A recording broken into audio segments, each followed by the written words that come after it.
হুগলি জেলার ডানকুনিতে রয়েছে এই দ্বিতীয় দক্ষিণেশ্বর। হুগলি জেলার ডানকুনির রামকৃষ্ণ বাটিতে রয়েছে দ্বিতীয় দক্ষিণেশ্বর মন্দির। এটা লোকচক্ষুর অন্তরালে রয়েছে। 10ই অগ্রহায়ণ 1409 সালে এই মন্দিরটি প্রতিষ্ঠা করেন হারাধন চক্রবর্তী। এই মন্দিরেতে দশ মহাবিদ্যার 10টি রূপ রয়েছে। এই মন্দিরে কিন্তু দুরকম ভোগের ব্যবস্থা রয়েছে, নিরামিষ এবং আমিষ।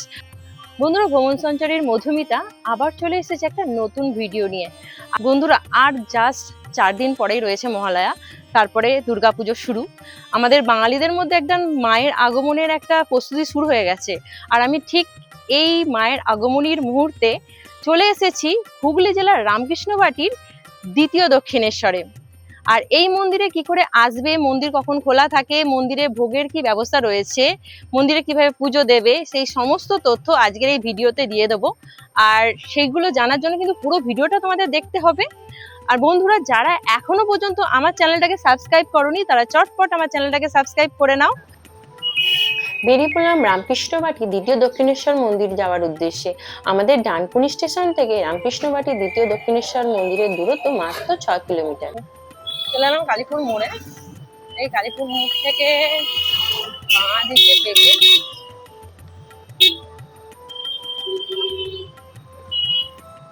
হাওড়া যাওয়ার যে রোড আছে, এই রোড ধরে আর একটু গেলেই পৌঁছে যাব রামকৃষ্ণ বাটি দ্বিতীয় দক্ষিণেশ্বরে, ডানকুনির দ্বিতীয় দক্ষিণেশ্বরে চলে এলাম হুগলি জেলার ডানকুনিতে দ্বিতীয় দক্ষিণেশ্বরে মা কালীর দর্শন করতে। দেখুন বড় বড় করে এখানে লেখা আছে রামকৃষ্ণ বাটি শিবকালী মন্দির, মা আনন্দময়ী ও রামকৃষ্ণ শারদাশ্রম। চলুন এবার মন্দিরের ভেতরে যাওয়া যাক। এই মেন রোড, আর মেন রোড থেকে একদমই দেখা যাচ্ছে মন্দিরটা। হুগলি জেলার ডানকুনিতে দ্বিতীয় দক্ষিণেশ্বরে চলে এলাম আজকে। এখানে মোট 4টে মন্দির রয়েছে।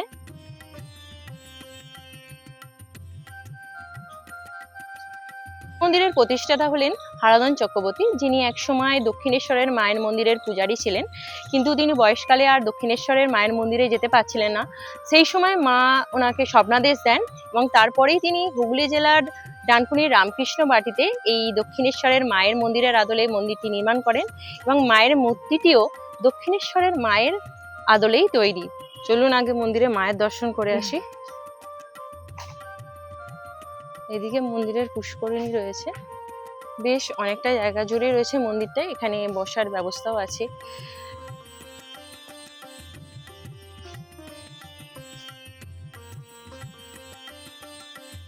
বেশ সুন্দর একটা নিরিবিলি পরিবেশে রয়েছে মন্দিরটা।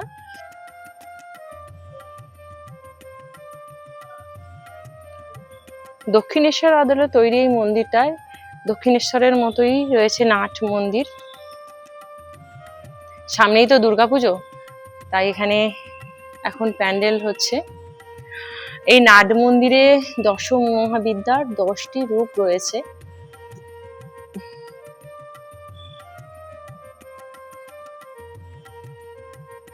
দেখুন, দেখা যায় জুম করে। শিব সতী, কালীমা, তারা, ষোড়শী, ভুবনেশ্বরী, ভৈরবী, ছিন্নমস্তা, ধূমাবতী, বগলা, মাতঙ্গী, কমলা।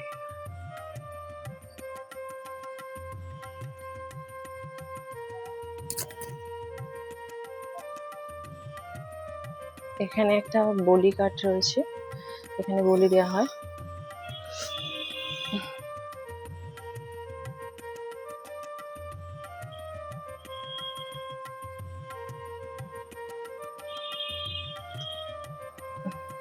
দেখুন, পুরো মা দক্ষিণেশ্বরের মা কালীর আদলে তৈরি।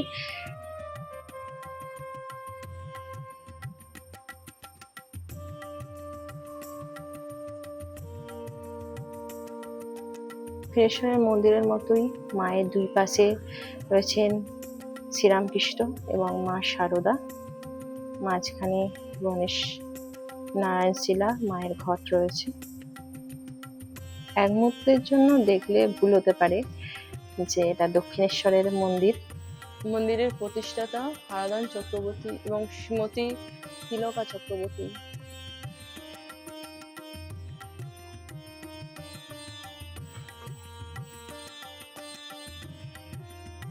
যে মূল মন্দির, আর মন্দিরের ঢুকে ডান দিকে রয়েছে দেখুন বজরংবলীর মন্দির।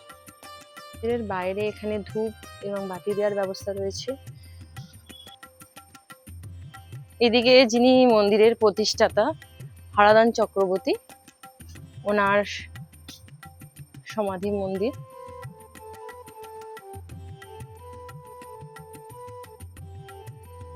মা কালী স্বর্গীয় হারাধন চক্রবর্তীকে স্বপ্নাদেশ দিয়েছিলেন হুগলি জেলার এই ডানকুনির রামকৃষ্ণ বাটিতে দক্ষিণেশ্বরের আদলে মন্দির নির্মাণ করার। তারপরেই তিনি এই মন্দিরটি নির্মাণ করেন।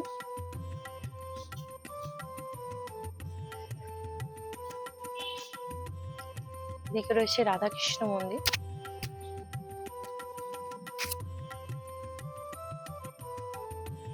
রাধাকৃষ্ণ মন্দিরের সাথে রাধাকৃষ্ণের সঙ্গে রয়েছেন জগন্নাথ দেব, গোপাল, আর রয়েছেন লোকনাথ বাবা।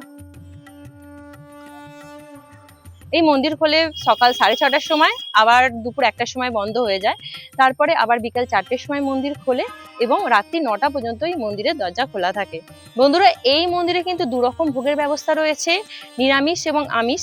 কারণ এখানে যেমন রাধা কৃষ্ণ পূজিত হয়, সেরকম মা কালীও পূজিত হয়, সেই কারণে দুরকম ভোগের ব্যবস্থা রয়েছে।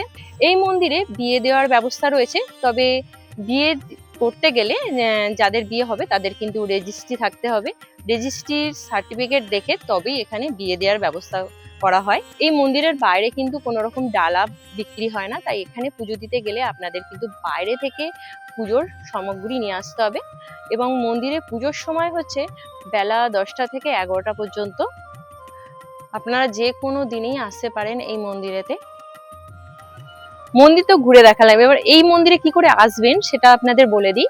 হাওড়া থেকে হাওড়া ডানকুনিগামী যে কোনো ট্রেন, যেমন হাওড়া বর্ধমান কট, Howrah Chandanpur local, Howrah Masagram local, Howrah Baruipara local ধরে এসে ডানকুনি স্টেশনে নামবেন এবং ডানকুনি স্টেশন থেকে বাইরে বেরিয়ে যে কোনো টোটো বা অটো বুকিং করে আপনারা বলবেন যে আমরা রামকৃষ্ণ বাটি যে দ্বিতীয় দক্ষিণেশ্বর মন্দির আছে সেই মন্দিরে যাব, তাহলে এই মন্দিরে পৌঁছে দেবে।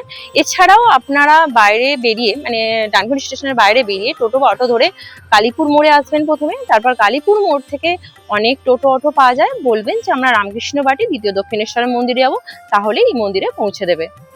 এছাড়াও এই মন্দিরের পাশেই রোড রয়েছে, এই রোডের ওপর দিয়ে হাওড়া থেকে হাওড়ার 57 চণ্ডীতলা গ্রামে একটা বাস আসে। সেই বাসেতে করে এসে আপনারা বাসের কন্ডাক্টরকে বলবেন যে আমরা হাওড়া রামকৃষ্ণ বাটি যে দ্বিতীয় দক্ষিণেশ্বরে নামবো, তাহলেই এই মন্দিরে নামিয়ে দেবে। এবং একদমই মন্দিরটা রোডের পাশেই রয়েছে, তাই এখানে আসতে কোনো রকম অসুবিধা হবে না।